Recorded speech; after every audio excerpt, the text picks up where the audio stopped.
अस्सलाम वालेकुम। आज से हम डिजिटल मार्केटिंग की एक पूरी सीरीज़ स्टार्ट कर रहे हैं। ये पूरा एक कोर्स होगा। डिजिटल मार्केटिंग आपको स्टेप बाय स्टेप बताऊंगी मैं। और जो मैंने सीखा बनो काबिल से, क्योंकि जैसे कि आप लोग जानते हैं कि मैंने बनो काबिल से डिजिटल मार्केटिंग सीखी है, तो जो मैंने सीखा वो मैं आप तक पहुंचाऊंगी, क्योंकि इल्म बांटने से बढ़ता है। तो मैं यही चाहती थी कि मैं आप लोगों तक अपना इल्म पहुंचाऊं। और दूसरी चीज़, वो स्टूडेंट्स जो बनो काबिल में न्यू है, डिजिटल मार्केटिंग के कोर्स में इनरोल हुए हैं, उनके लिए मेरी सारी वीडियो इंपॉर्टेंट होंगी। और मैं अपना एक्सपीरियंस भी उनके साथ शेयर करूँगी। और जो चीज़ें मैंने सर्च करी और जो मैंने पढ़ा वो उनके साथ शेयर करूँगी, ताकि उनको वो एफ़र्ट्स ना करनी पड़े जो मुझे करनी पड़ी। उनको ईज़िली उनको जो है वो चीज़ें मिल जाए।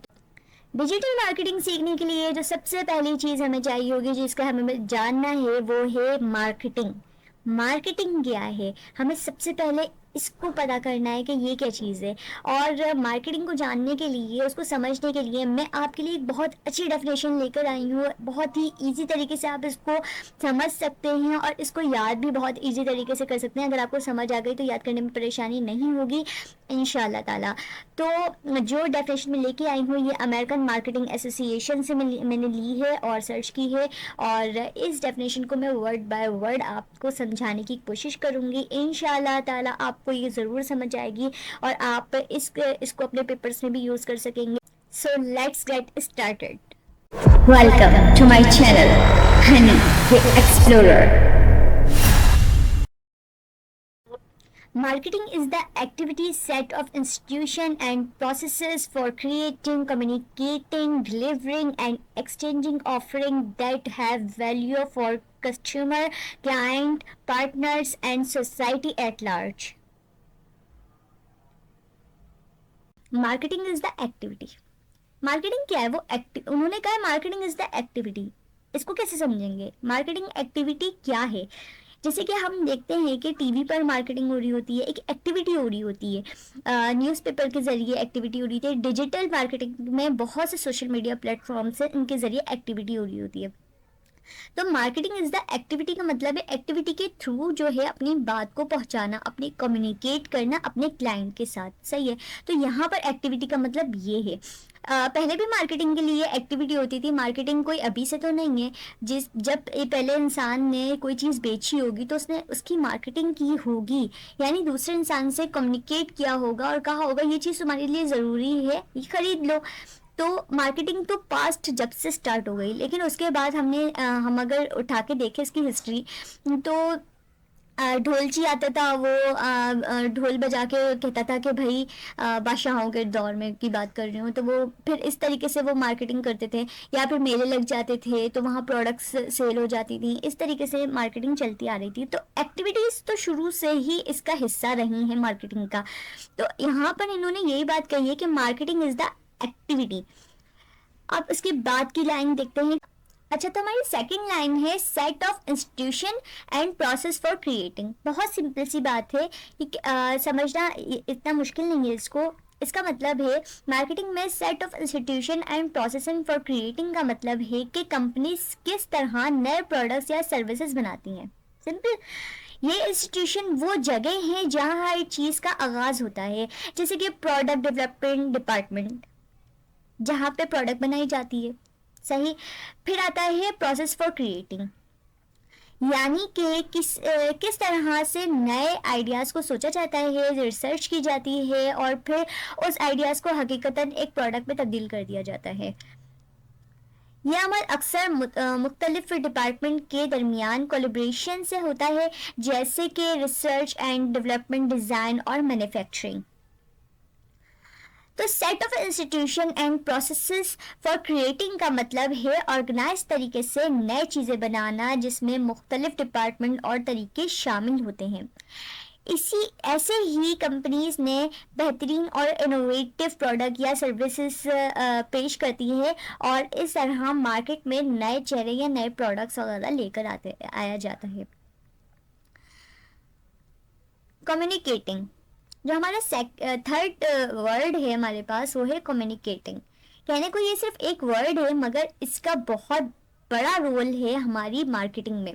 ये बहुत बड़ा रोल प्ले करता है मार्केटिंग में। कम्युनिकेटिंग के बगैर मार्केटिंग कुछ भी नहीं है, मार्केटिंग करी ही नहीं जा सकती। कम्युनिकेशन, अगर आप किसी भी बड़े बिजनेसमैन से पूछेंगे, वो कहेगा कि कम्युनिकेशन के बगैर मैं तो कुछ भी नहीं कर सकता था, क्योंकि कम्युनिकेटिंग सिर्फ दो लोगों की बात करना नहीं है, बल्कि अपनी प्रोडक्ट को किसी भी सूरत में, जैसे कि हमारे यहाँ डिजिटल मार्केटिंग में देखा जाए तो पोस्ट वगैरह की सूरत में अपनी बात किसी और तक पहुँचाई जाती है। टीवी पर देख लें तो ऐड की सूरत में अपनी बात किसी और तक पहुँचाई जाती है, या फिर ईमेल मार्केटिंग देख लें तो ईमेल के ज़रिए अपनी, या मैसेजेस के ज़रिए, किसी भी तरीके के ज़रिए अपनी बात किसी और तक पहुंचाना और उससे कम्युनिकेट करना, इसको कहते हैं कम्युनिकेशन। और मार्केटिंग में कम्युनिकेटिंग का मतलब है अपने प्रोडक्ट या सर्विस की मालूमात को अपने टारगेट ऑडियंस तक पहुंचाना। ये शुरू होता है मैसेज बनाने से, मतलब वो बातें जो आप अपने प्रोडक्ट के बारे में कहना चाहते हैं, जैसा कि मैंने अभी कहा आप लोगों को। फिर आता है फिर आता है सिलेक्टिंग चैनल्स, यानी कौन कौन से तरीके हैं जिनसे आप अपने ऑडियंस तक अपनी बात पहुंचा सकते हैं, जैसे कि एड्स, सोशल मीडिया या डायरेक्ट कम्युनिकेशन। सबसे ज़रूरी है कि आपका मैसेज आपकी ऑडियंस तक पहुंचे, इसे हम रीचिंग द ऑडियंस कहते हैं। मार्केटिंग के ज़माने में रीचिंग द ऑडियंस तक अपना मैसेज पहुंचाना। और आखिर में मैसेज आपके ऑडियंस के दिल में उतरना चाहिए, जिसे हम रेजोनेटिंग विद द ऑडियंस कहते हैं। आपने अक्सर ऐसे देखे होंगे एड्स जिसमें वो आपके इमोशंस को कनेक्ट कर रहे होते हैं एड से, यानी प्रोडक्ट के साथ आपके इमोशंस को कनेक्ट कर रहे होते हैं। तो वो आपके दिल में उतार रहे होते हैं, अपने प्रोडक्ट के बारे में कोई ख्याल आपके दिल में उतार रहे होते हैं, बस यही इसका मतलब है। जैसे कि आपने बहुत से ऐड देखे होंगे जहाँ मामता वहाँ डालडा उनका स्लोगन होता है, या फिर खुशियाँ चख लो, या इस तरीके के स्लोगन और इस तरीके का वो ऐड दिखा रहे होते हैं, यानी इमोशंस के साथ वो कनेक्ट कर रहे होते हैं। वो ऐसा क्यों करते हैं? ताकि वो आप अपनी प्रोडक्ट को आपसे कनेक्ट कर सकें और आपके दिल में उतार सकें कि ये प्रोडक्ट आपके लिए, यानी उनके कस्टमर्स के लिए बहुत ही बेनिफिशियल है, बहुत ही अच्छी है, और वो उसके फायदे बताते हैं। तो यहाँ वो क्या कर रहे होते हैं, वो यही काम कर रहे होते हैं, आपके दिल में उतार रहे होते हैं। और बहुत से इस तरीके के ऐड आते ही रहते हैं। अब तो खैर अजीब व गरीब ऐड आ रहे हैं। कम्युनिकेटिंग बहुत ही ज़रूरी है, इसी से पता चलता है कि आपकी प्रोडक्ट क्या है, और आप, या फिर आप क्या सर्विस दे रहे हैं, और आपकी प्रोडक्ट उनके लिए क्यों ज़रूरी है। आप कम्युनिकेशन के बगैर किसी भी प्रोडक्ट को किसी को समझा नहीं सकते।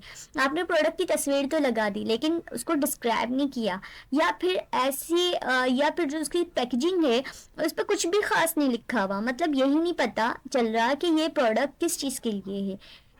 ठीक है, तो पैकेजिंग के जरिए भी, जब आप पैकेजिंग या कोई प्रोडक्ट देखते हैं तो उसकी पैकेजिंग देखते हैं, ओ अच्छा ये इसके लिए, या फिर आप ऊपर डिस्क्रिप्शन पढ़ते हैं कि हाँ भाई क्या क्या है इसका काम। अगर आप किसी शॉप पर जाते हैं तो वहाँ भी कम्युनिकेट करता है शॉपकीपर आपसे, और बताता है कि भाई फला चीज़ आपके इस काम आ जाएगी, ये चीज़ आपके इस काम आ जाएगी। और अगर आप बल्ब खरीदने भी जाते हैं तो वो 4-5 तरह के बल्ब आपको निकाल के दिखा देता है, और फिर आपका ट्रस्ट डेवलप करता है।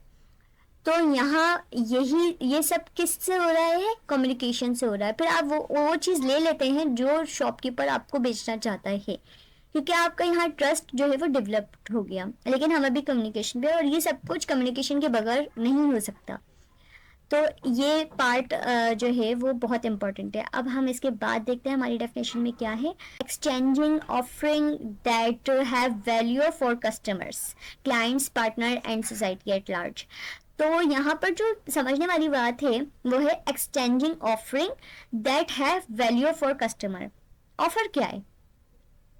मिसाल के तौर पर अगर मैं आपसे ये कहूँ कि आपने एक पानी की बोतल खरीदनी है, ठीक है, तो आपने पानी खरीदा ना, आपको क्या चाहिए था? आपको पानी चाहिए था, आपने पानी खरीदा, लेकिन उसके साथ आपको किस किस चीज़ के पैसे देने पड़े? जैसे कि एक पानी की बोतल, तो बोतल की आपने उसकी मैन्युफैक्चरिंग के, और जो उसको बना रहे हैं उनके, अच्छा जो इस कंपनी में वो काम हो रहा है, फिर ट्रांसपोर्ट आ गई, फिर पेट्रोल आ गया। इस तरीके से आपने उन सब चीज़ों को कैलकुलेट करके उनका एवरेज निकाल के वो कॉस्ट बनती है आपके उस पानी की। तो बेसिकली जो आपको पेश किया जा रहा है, जिस तरीके से आप तक पहुंचाया जा रहा है, उसकी पैकेजिंग और उसके जो और काम है, जो भी उसमें काम हुए, उन सब वर्कर्स के सबके पैसे निकाल कर तो फिर आपको उसकी कॉस्ट बनी बिल फर्ज 50 रुपये। लेकिन आपको ये 50 रुपये देना भी बुरे नहीं लग रहे, क्योंकि जिस तरीके से वो पेश कर रहे हैं आपको, पानी को सिक्योर करके, प्योरीफाई करके और ये सारे काम करके जिस तरीके से पेश कर रहे हैं, इसे हम कहेंगे ऑफ़र। यानी वो ऑफ़र कर रहे हैं बहुत ही प्योर पानी, और उसके सारे यानी पैकेजिंग वगैरह इस तरीके से हुई हुई है कि आप बआसानी उसको यूज़ कर सकते हैं, कैप लगा हुआ है, वो ढका हुआ पानी है, तो ये सब चीज़ें ऑफ़र में जाएंगी। बेसिकली वो आपको ऑफ़र कर रहे हैं एक साफ़ और शफाफ पानी, तो आप उसके पैसे दे रहे हैं, उस पानी के पैसे दे रहे हैं। ठीक है, तो वो बोतल आपने 50 रुपये में एक पानी की बोतल खरीदी। अगर यही पानी की बोतल मैं किसी ऐसे शख्स को बेचूं जिसके पास ऑलरेडी उसके हाथ में पानी हो, तो वो नहीं खरीदेगा। तो यहाँ इसी चीज़ को समझना है कि हमने अपने उस कस्टमर तक अपनी प्रोडक्ट पहुँचानी है जिसको उसकी वैल्यू हो, जिसकी नज़र में उसकी वैल्यू हो, ज़रूरतमंद हो, या तो वांट हो या नीड हो। इन दोनों में से एक चीज़ लाजमी होती है, जो कस्टमर या क्लाइंट आप जो भी कह लें, तो सर्विस देना हो तो क्लाइंट वो ही आपके पास ज़्यादा अच्छा क्लाइंट आपका बनेगा जिसको या तो नीड हो या वांट। इसी तरीके से कस्टमर भी उसी, अब ऐसे ही कस्टमर्स को हमने अपनी प्रोडक्ट ऐसे ही टारगेट कस्टमर्स तक पहुंचानी होती है। ये अगर यही पानी की बोतल में एक ऐसे इंसान को दूं जिसके पास ऑलरेडी ही पानी मौजूद है, तो उसके लिए वो वैल्यू नहीं रखता। लेकिन अगर ऐसा इंसान जो बहुत दूर से आ रहा है, उसको पानी कहीं नहीं मिला, और मैं अगर उसको यही पानी दूंगी 50 रुपये में या 60 रुपये में, तो ले लेगा, क्योंकि उसके लिए वो वैल्यू रखता है। तो यही बात समझने की होती है कि हमें अपनी प्रोडक्ट किसको दिखानी है।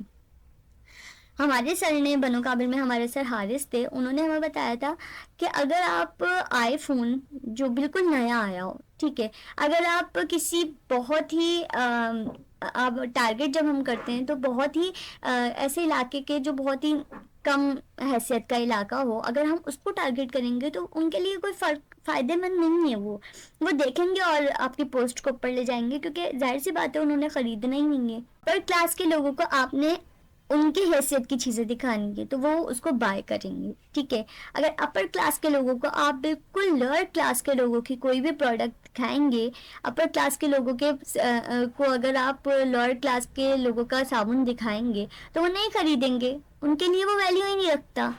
तो यहाँ ये चीज़ से बहुत समझने की है कि हमें किसको क्या दिखाना है, क्या सर्विस दिखानी है, क्या प्रोडक्ट दिखानी है, कि वो हमारी प्रोडक्ट भी ले ले और वो हमारी सर्विस भी ले। ठीक है, तो यहाँ पर ये बात समझाई जा रही है कि प्रोडक्ट की वैल्यू क्या होती है और किसके लिए, कौन से क्लाइंट्स के लिए हमें ये देखना पड़ता है मार्केटिंग के लिए कि कौन से क्लाइंट के लिए वैल्यू रखती है प्रोडक्ट और कौन से क्लाइंट के लिए नहीं रखती। तो यहाँ इसी बात को जो है हमारी डेफिनेशन में लिखा गया है। डिजिटल मार्केटिंग में हम इस तरीके से पढ़ाते हैं कि हम अपने पोस्ट और एड्स वगैरह जो है मुख्तलिफ सोशल मीडिया प्लेटफॉर्म पर, यूट्यूब पर, तो इन पर हम ऐड वगैरह लगा कर अपनी डिजिटल मार्केटिंग करते हैं। अपनी टारगेट ऑडियंस जो बाकायदा इन चीज़ों को सर्च कर रही होती है उनको ये चीज़ दिखाते हैं। अब अक्सर आपने देखा होगा, खैर इस वक्त मैं मार्केटिंग की बात कर रही हूँ, लेकिन थोड़ा सा मैं आपको ये भी बता दूं कि डिजिटल मार्केटिंग कैसे होती है। अब आपने अक्सर देखा होगा कि 5 बजे 6 बजे के टाइम आपको चाय के ऐड आ रहे होंगे यूट्यूब पर, या अगर आप कोई चीज़ बाय करने का कहते हैं कि मुझे ये चीज़ बाय करनी है, क्योंकि एआई इतनी एडवांस हो गई है कि आप जैसे ही कुछ कहते हैं या एक बार आपने कोई चीज़ सर्च कर ली तो वो आपको बार बार वो प्रोडक्ट आपको दिखाई जाती है, क्योंकि आप उनकी टारगेट ऑडियंस हैं, आपको दिखाकर उन्होंने अपनी प्रोडक्ट को सेल करना है। तरीके की चीज़ें जो है मार्केटिंग में की जाती हैं और अपने कस्टमर को एग्री किया जाता है कि अब वो हमारी चीज़ बाय कर लें।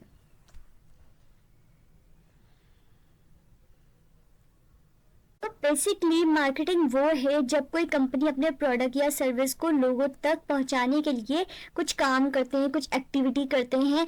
इसमें उनको समझना होता है कि लोग क्या चाहते हैं। सबसे पहले मार्केटिंग में यही सब चीज़ समझनी होती है कि आपका कस्टमर क्या चाहता है। फिर अपने प्रोडक्ट को बेचने के लिए उनके लिए अट्रैक्टिव तरीक़ों से एडवर्टाइज करते हैं। बस मार्केटिंग का मकसद है कि लोग उनकी चीज़ें खरीदें और कंपनी को चलाने में मदद करें। सो आई होप कि आपको ये मार्केटिंग की डेफिनेशन समझ आ गई होगी, और साथ साथ समझने के साथ साथ आप इसको थोड़ा सा याद कर लीजिएगा, लर्न कर लीजिएगा इसको। और क्योंकि आपको ये उस वक्त काम आएगी जब आपका पेपर होगा, बनो काबिल का जब डिजिटल मार्केटिंग का पेपर होगा तो ये बहुत काम आएगी। और इंशाल्लाह ये आपको ज़िंदगी में भी बहुत काम आएगी। जब आप डिजिटल मार्केटिंग सीख रहे हैं तो जाहिर सी बात है कि फर्स्ट जो इसका एक बेस है वो मार्केटिंग है। जब तक आप मार्केटिंग को नहीं जानेंगे तब तक आप डिजिटल मार्केटिंग को नहीं जान सकते। सो बेस जो है वो है मार्केटिंग। तो आज हमने मार्केटिंग को समझा, फिर इंशाल्लाह आगे आने वाली वीडियो में मैं डिजिटल मार्केटिंग के बारे में भी बताऊंगी, उसके फ़नल के बारे में, इसकी बेसिक चीज़ें हैं वो भी इंशाल्लाह आपको बताऊंगी, ताकि बिगनर्स के लिए बहुत आसानी हो जाए, जो मुश्किलें हमने उठाई वो ना उठानी पड़े।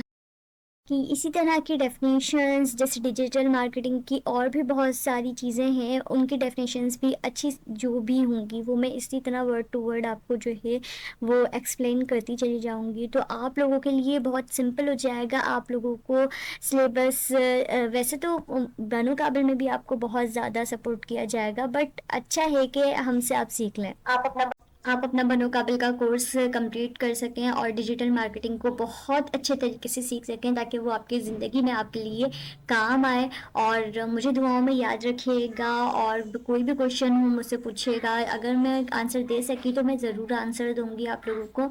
दुआओं में याद रखिएगा। अल्लाह हाफिज़। If you found this video helpful, don't forget to give it a thumbs up, subscribe to our channel and hit that notification bell. Thank you. Allah Hafiz.